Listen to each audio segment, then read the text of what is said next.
नवापूर तालुक्यातून एका अल्पवयीन मुलीस पळवून नेल्याची घटना घडली। 16 वर्ष 2 महिने वयाच्या मुलीला कुणीतरी फूस लावून पळवून नेल्याचे मुलीच्या आईने दिलेल्या फिर्यादीत म्हटले। विसरवाडी पोलिसात गुन्हा दाखल झाला। नंदुरबार मार्गे अवजड वाहनांची वाहतूक वाढली। सुरत महामार्गाची वाहतूक नंदुरबार मार्गे करण्यात आली। वळण रस्ता हा शहरातून जात असल्याने दोन्ही बाजूकडील रहिवाशांना या वाहतुकीचा मोठा त्रास सहन करावा लागत असल्याचे दिसून येत आहे। नाट्य एकांकिका स्पर्धेचे उद्घाटन करताना चंद्रकांत रघुवंशी। नंदुरबार जिल्ह्यातील तरुणांना रोजगाराची संधी मिळावी यासाठी पोलीस दलातर्फे मिशन सक्षम हा उपक्रम राबवण्यात येत आहे। त्याअंतर्गत नुकतीच कौशल्य विकासावर आधारित विकासाची कार्यशाळा घेण्यात आली।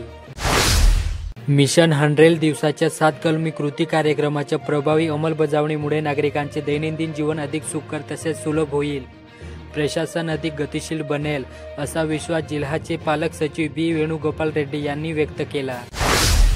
आढावा बैठकीत विद्यार्थ्यांना टॅब वाटप करताना पालक सचिव बी वेणुगोपाल रेड्डी।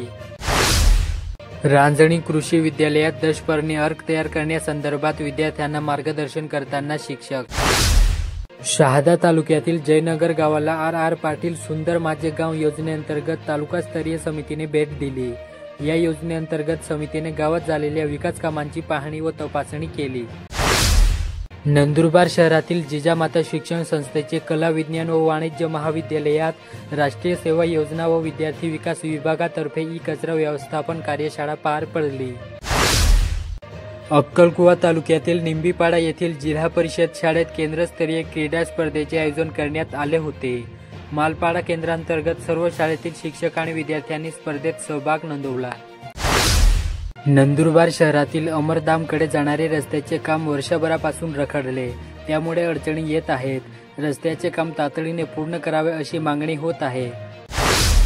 नंदुरबार तालुक्यातील आष्टे येथे जिल्ह्याचे नवनिर्वाचित पालकमंत्री तथा कृषी मंत्री मणिकराव कोकाटे यांचा कांदा उत्पादक शेतकरी व ग्रामस्थांच्या वतीने सत्कार करण्यात आला।